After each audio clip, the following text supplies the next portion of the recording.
छोटा मार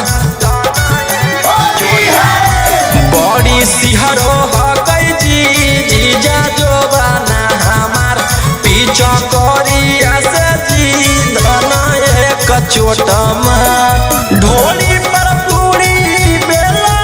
जीजा होली में एक टिप्पा ले लाए जीजा होली में एक टिप्पा ले लाए जीजा लहंगा के चीज से खेलाए जीजा होली में एक टिप्पा ले लाए जीजा होली में एक टिप्पा ले लाए जीजा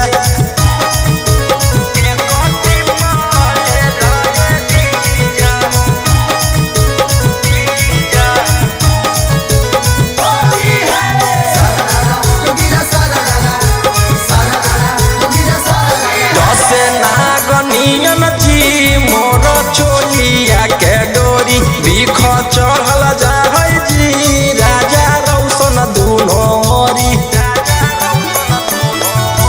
दस नागनियन जी मोर चोलिया के डोरी बीख चढ़ल जाहै जी राजा रौशन दुनोरी